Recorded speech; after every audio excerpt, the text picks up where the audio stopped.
Meghan Markle invited herself to the Balenciaga show. That has been revealed in a recent interview in The Cut by the new creative director for Balenciaga. And it raises some really interesting questions about Meghan's alleged future in fashion because it wasn't like Balenciaga was clamoring for Meghan Markle to appear.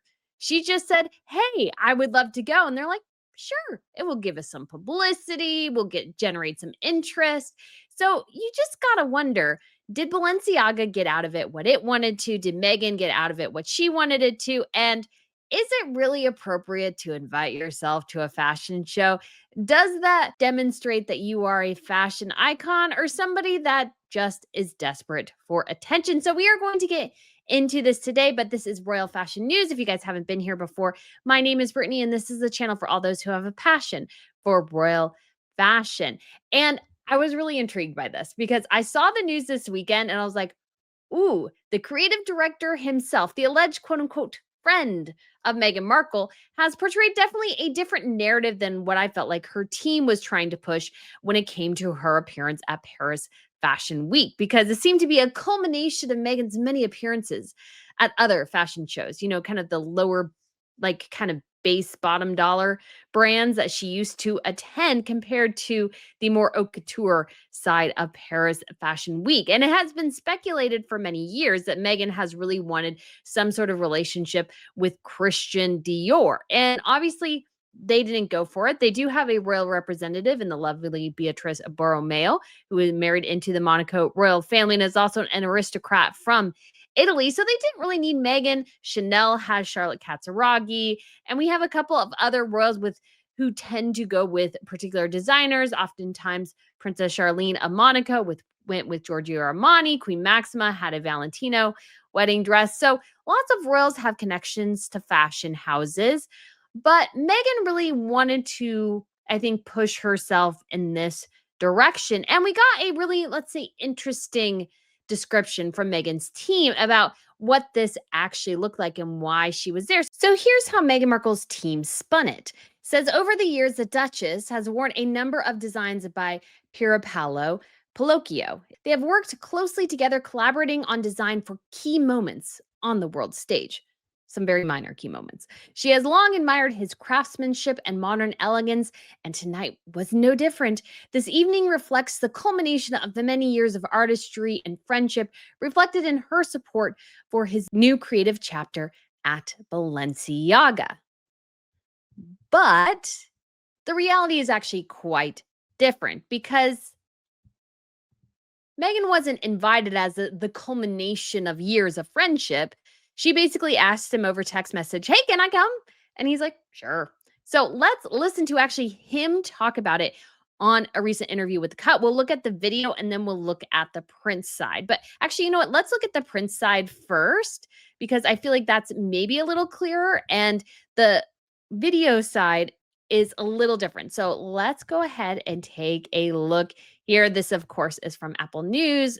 So it says, Meghan, the Duchess of Sussex, made a surprise appearance at her first Paris Fashion Week show wearing 2 custom looks. How did that happen? And so it says, Meghan and I met some years ago, and we've been texting ever since. She reached out and said she'd love to come to the show. There was no strategy or big orchestration. I didn't tell anyone she was coming because I wanted it to stay a surprise. In fashion, real surprises are rare, and this one was beautiful. So I find that sort of interesting because he really wanted more of the show aspect. It wasn't really that it was her. It was more that he could make a statement with her and make a surprise with her. I think that's a pretty important distinction to make. And I found it really fascinating as well is that he's very clear. I didn't invite her. She basically invited herself. Now, he goes into a little bit more detail and how he was talking to her about the new collection. And why this is on Royal Fashion News instead of my main channel, Royal News Network, because that's where I did my original evaluation of sort of Meghan's outfit and appearance, is that when it comes to fashion, really at the end of the day, the question is, does Meghan have a really big future here? And are people clamoring to work with her? So let's go ahead and take a listen to a little bit of his interview on Instagram, because it specifically talks about Meghan's appearance. But I think you also won what they call the celebrity guest sweepstakes. And that is true in some ways. She hasn't really attended a Paris fashion show before, and it got a lot of attention because Meghan does generate a lot of attention, but it tends to go rather negative. The Duchess of Sussex there in two custom looks, one white, one black. How did that happen? But actually, like everything in my life, it just happened.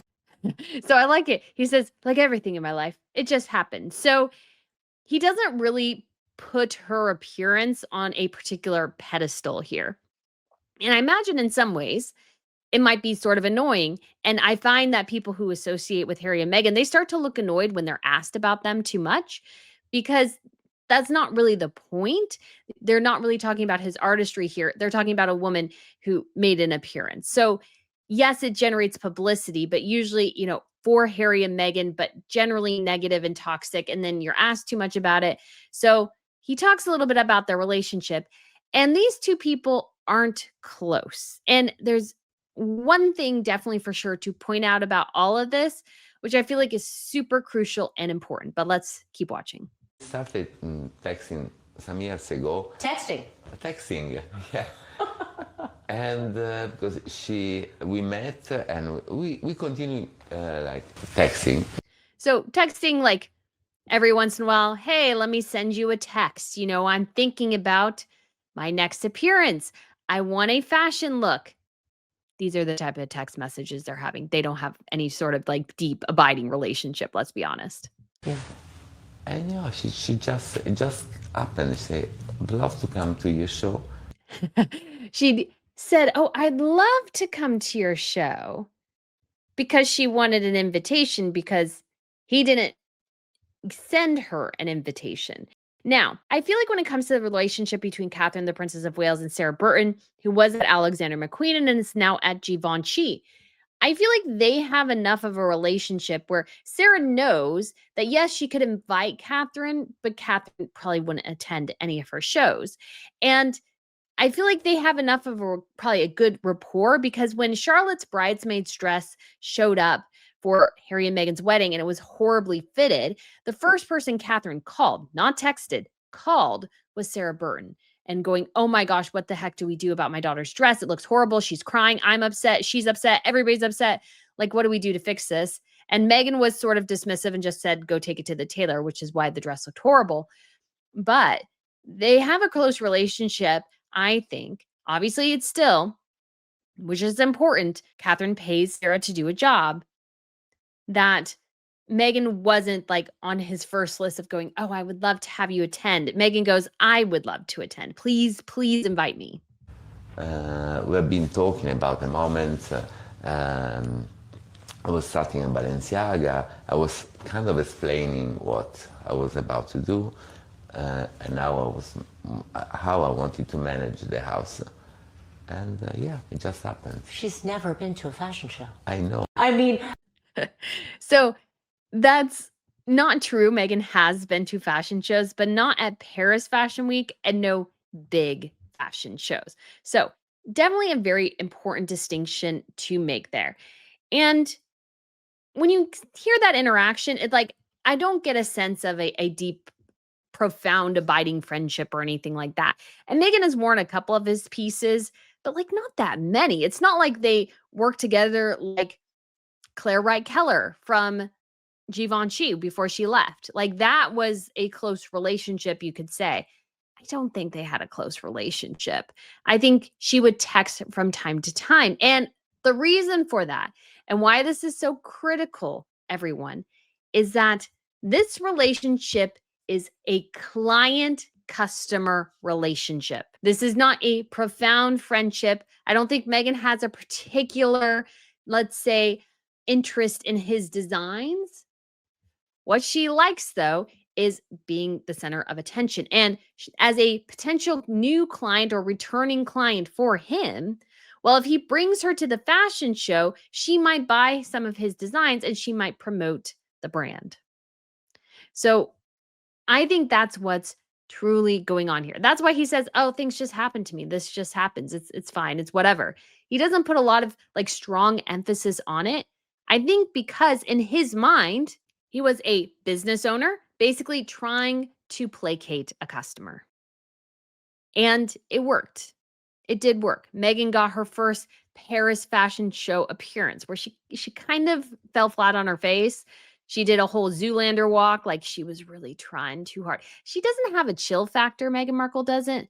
Like there's a way to do what she did without making it look so on the nose that she's feels like she's hot stuff. It just comes across a little crass. And so Meghan could have done things differently, but she decided to go in the direction of, hey, I'm hot stuff. You should think I'm hot stuff too. And what we see is sort of this toxicity, especially with the Paris video of Meghan driving around near the tunnel where Diana died. So the weekend went quite sideways. I don't know if Balenciaga is super thrilled with some aspects of the weekend. We'll have to see if Meghan gets, let's say, freebies, let's say a partnership, anything of the sort with Balenciaga, but I don't have a strong thought there. Hollywood, like the fashion industry and everything, yes, they are friendly, but they're not real friends. They're a client customer interaction. Meghan buys products from him that he sells, and he wants her to buy more products. So keep her happy. And I feel like that's definitely still a very different relationship between Catherine and Sarah Burton. Yes, some of that exists, of course, but I feel like given the beautiful styles that we've gotten in everything, is that there is a friendship that has developed over a period of time because they had to keep things sort of quiet. Same thing with like Jenny Packham. I feel like Catherine Play has a pretty good relationship with the Jenny Packham, and she doesn't have to flaunt it. Meghan was really trying to flaunt her connection here in order to, I think, gain fashion accolades.